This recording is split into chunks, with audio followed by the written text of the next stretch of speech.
Hello friends, यह रामधारी गुप्ता खंड first का एक्सरसाइज 33 है। स्पीड 80 वर्ड पर मिनट रहेगी। तो चलिए स्टार्ट करते हैं। स्टार्ट।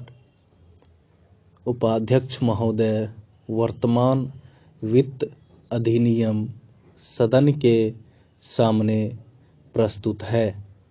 इस बिल पर मुझे बोलने के लिए आपने समय दिया, इसके लिए मैं आपका आभारी हूँ। इस बिल का एक विशेष महत्व इसलिए भी है कि यह संकट काल में पेश हुआ है।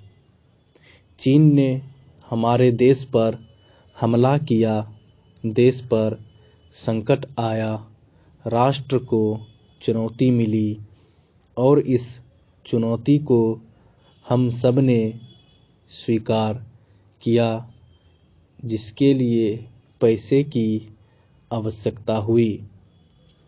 इसको वित्त मंत्री ने बड़ी कुशलता से देश के अंदर और देश के बाहर से जुटाया।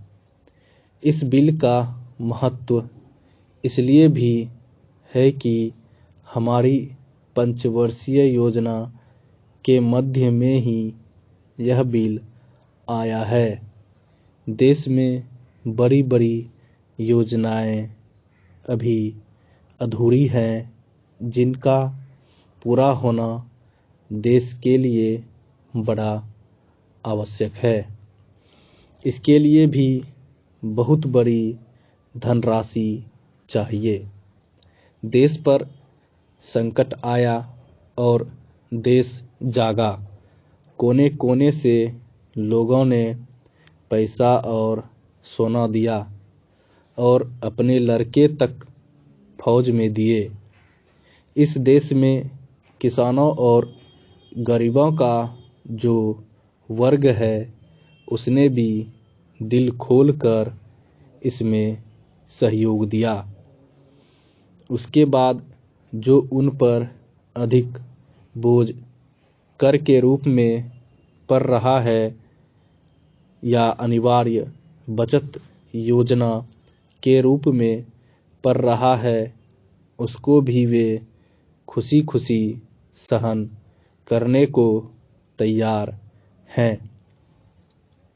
परंतु वे सरकार से भी कुछ चाहते हैं। वे चाहते हैं कि उनकी जो गाढ़ी कमाई का पैसा है, खून पसीने का जो पैसा है, वह व्यर्थ के कार्यों में न जाएं और उसका सदुपयोग हो। इसके अतिरिक्त उनकी कुछ अपनी दिक्कतें और परेशानियां हैं, जिनकी ओर सरकार का ध्यान चाहिए।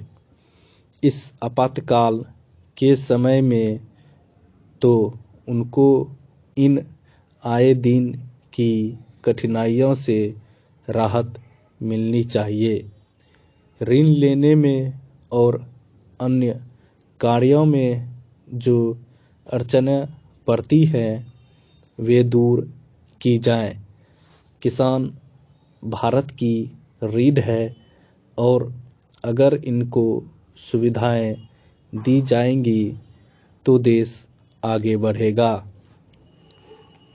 आज जहां देश के साधारण लोगों ने इस सरकार का हाथ बटाया, वहां एक वर्ग ने, जो कि धनी वर्ग कहलाता है, अपने साधनों के अनुसार सरकार के सुरक्षा कार्यों में सहायता नहीं की।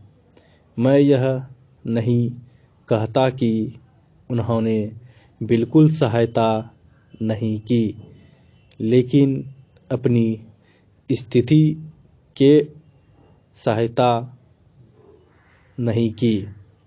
जहां तक योजनाओं का संबंध है, इस देश को समृद्धशाली बनाने के लिए योजनाओं पर काफ़ी काम हो रहा है। स्टॉप।